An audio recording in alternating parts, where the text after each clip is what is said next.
High everybody, welcome back to my channel. আশা কৰোঁ সকলোৱে ভালে আছে। আজি মই আপোনালোকক গহপুৰত থকা মা কল্যাণী দেৱালয় দেখাম। এই মাক দৰ্শন কৰিব গৈছিলোঁ। এয়া চাওক মা কল্যাণীৰ ভিতৰ মন্দিৰটো।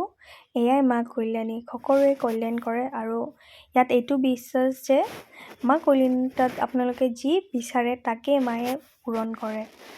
আৰু এই চাইছেনে, এই ৰুমটোৰ ভিতৰতে চাকি জ্বলাব পাৰে, চাকি বন্তি চব এই ৰুমতে সুবিধা ইয়াতে জ্বলাই আপোনালোকে ভিতৰত ধুনীয়াকৈ শ্ৰদ্ধা ভক্তি কৰিব পাৰে। আৰু এইটো কোৱা আছে যে এইটো অসমৰ এটা ইম্পৰ্টেণ্ট শক্তিপীঠ হয়, য'ত ইয়াতে সতীক যেতিয়া লৈ গৈ আছিলে তেওঁৰ আঙুলি পৰিছিলে। চ' এই মন্দিৰটোৰ নাম হ'ল মা কল্যাণী দেৱালয়। আৰু এয়া চাওক কি ধুনীয়া এতিয়া ৰেন'ভেট কৰিছে। মন্দিৰত গ'লে মনটো বিৰাট শুদ্ধ হৈ যায় দেই। আৰু মন্দিৰটোৰ ভিতৰত গণেশ বাবাও আছে আৰু এইফালে চাওক মা কালীৰ মন্দিৰো আছে। তাৰপিছত শিৱলিংগও আছে, যিহেতু মাৰ মন্দিৰ শিৱ থাকিবই।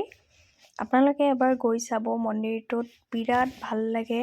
আৰু এয়া চাওক এয়া পাথৰ হয়, কিবা মাৰ চাপৰে হয়। আৰু এয়া চাওকচোন চাৰিওপিনে এনেকুৱা ভগৱানৰ ফটো লগোৱা আছে, বিৰাট ভাল লাগিছে গৈ। আৰু এইফালে বামুণে সংকল্প কৰিছে আপোনালোকে। আৰু ইয়াতে আপোনালোকে টিকেট দিও প্ৰসাদ ল'ব পাৰে। যদি আপোনালোকে শৰাইও নিদিয়ে তথাপিও আপোনালোকে ইয়াতে প্ৰসাদ পাব। আৰু ইয়াতে ইমান ধুনীয়া ধুনীয়া গছ গছনিবোৰ আছে, তাতেই দেৱ দেৱতাই থাকে, ডাঙৰীয়া বাবাও থাকে বুলি শুনিছোঁ। আৰু কাষতে বহুত ধুনীয়া এটা ডাঙৰ পুখুৰী আছে। আৰু তাৰে মাজত এয়া প্ৰসাদ খাব হ'লেই এয়া প্ৰসাদ দিয়ে, সকলোকে প্ৰসাদ দিয়ে দেই। এয়া প্ৰসাদত একো মূল্য দিব নালাগে।